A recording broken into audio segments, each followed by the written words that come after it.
naglabas na ng statement si Senador Joel Villanueva. Alam mong kanyang sabi? Pag nagpatawag, ito yung kondisyon dyan. Ito nauna to, linggo ata to kahapon. Lumabas na ba yan? Linggo ata ito Wala akong masabi. Pag nagpatawag ng special session, dadalo siya. Di ba parang nito, pagka dumalo ka, magkakaroon nga naman ng pagkakataon na mabuo yung quorum. Quorum, yes. At magbotohan. Ang tanong. Ng leadership, ganun ba? Nung sabihin nito ni Senador Joel Villanueva, kasi ito nauna anong sumunod na pangyayari? May sumunod na pangyayari nung sinabi niya ito. Sabi, nung ini-announce niya. Dadalo pala. Dadalo pala. Kumanta pa, dadalo ka rin upang tayo'y magkapiling. Pwede ba i-play yan? Pwede? May hudas pa naghihintay. Hindi, wala ko na. Hindi, tanong ako kung nakita ko kasi rito, may... Okay na yan? Pwede na yan? Pwede. Sige, pakinggan na natin. Kasi pagkatapos niyan, may isang pangyayaring naganap. Pero ako naman, hindi. Hindi ka masasabing kumbaga, kung paninindigan nila, hindi naman siguro paghuhudas yan. Masama lang tawagin mga ganun. Pero, tama ka masakit naman. ka sa tenga. Pero kasi sa, kahit sa barkada dyan, magkakagrupo, tapos bigla kang tumaliwas doon sa napaninindigan ninyo. Hindi, yun ang tawag. Ganun talaga ang tawag, masakit sa tenga. Sige, ano nga ba sinabi ni Senador Villanueva para maintindihan natin? Pakinggan natin. Pero ang mas importante dito, yung kasunod. Yung sumunod na pangyayari. Kasi kung ano man ang sabihin niya, walang bearing yan di ba? Sige nga, pakinggan natin.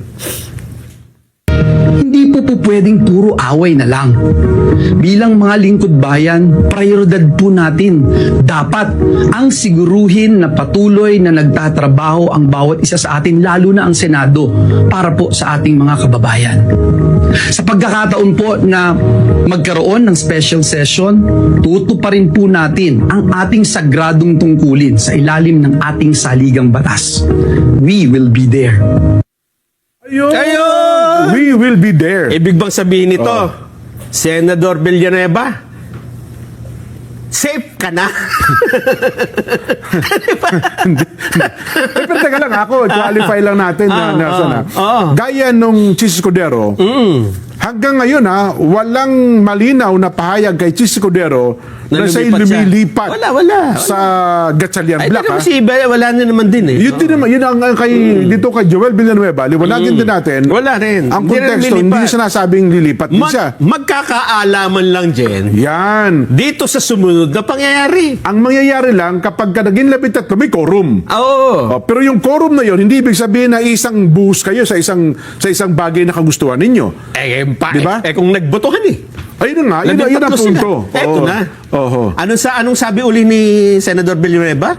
I will be there. Kinanta niya ni Michael Jackson. Kapag ka daw, may ipatatawag na special session ang Pangulo, I will be there. At yun na nga, ang nangyari. Nung marinig ito, alam ko dyan, natatawa kasi parang halatang halata naman. Nang marinig ito, Nino? Nang marinig ito... Nino yan, sino nakarinig? Hindi ko alam kung sino nakarinig. Kasi ang ganda ng scoring niya, talagang talagang may production Production. Yes. At nang yan nga po ay mangyari, parang hudyat na pag ito nangyari, gagawin natin ito. Okay. Ang nangyari po, eto na nga. Anong sabi ni Senador Villanueva? Kapag may session, may patatawag ang Pangulo, I will be there. Ayun na nga. You will be there. Yes. Eto na. Nagpatawag na po ang Pangulong Bongbong Marcos ng special session. Yun ang sinasabi ko. Alam mo kung kailan? Kailan yan? June 17. Wednesday. Wednesday. Ayun na nga. At ano naman ang pag-uusapan nila? Anong ka-special na pag-uusapan? Ang mga nandito daw, dapat yung mga nabinbing panukala, gaya ng social protection, edukasyon, kalusugan, at iba bang tulong, ay maipasa, lalo na sa kalamidad sa Mindanao. Pero di ba sabi ni Senador... Supplemental budget ba yan? Ang sabi ni Senador Marcoleta, hindi naman may emergency yan. Di ba kasi may mga budget naman Ang special session dapat talaga urgent at meron talagang pangailangan na daglian. Ang binabanggit na narinig ko kayo na kay Erwin Tulfo, Senador Erwin, yung meron daw 2 general na dapat ay ma-confirm. Ma-confirm. Oo, meron din daw mga nakabinbing na galing sa Kamara na mukhang last reading na rin daw sa Senate. Dapat maalaman natin ito, Jen, kung talagang ito ang pakay, di walang magiging butuhan dapat. Diba? Wala. Kung ano lang dapat, yung legislative works lang nila. Kasi baka nangyari dyan ay nag-session, may quorum, tapos bigla kayo nagbutuhan at pinalitan nyo ang Senate President, pinalitan nyo ang lahat ng mga chairmanship, pinalitan nyo ang kung sino-sino. Ibig sabihin, iba yung agenda ninyo. Hindi yung... Teka lang, doon halimbawang nagkabutuhan. Tanong natin, Senate President, 13 lang sila. Paano kung halimbawang...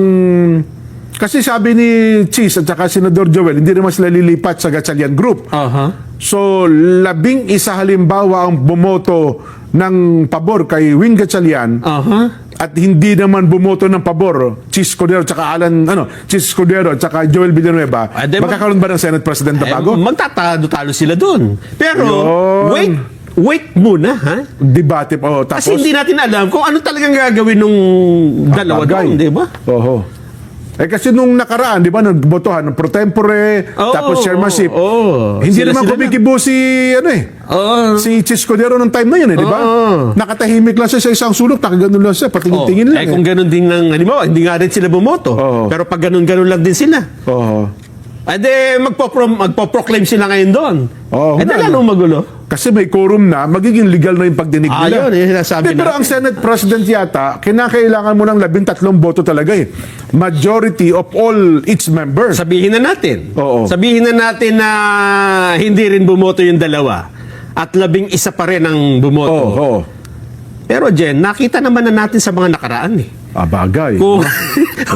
Kung paano nila ipilit yung sasabihin nila hindi naman kayo present eh. Paano namin kayo pabubutuin eh, may quorum kami rito. Yan ang, di ba? So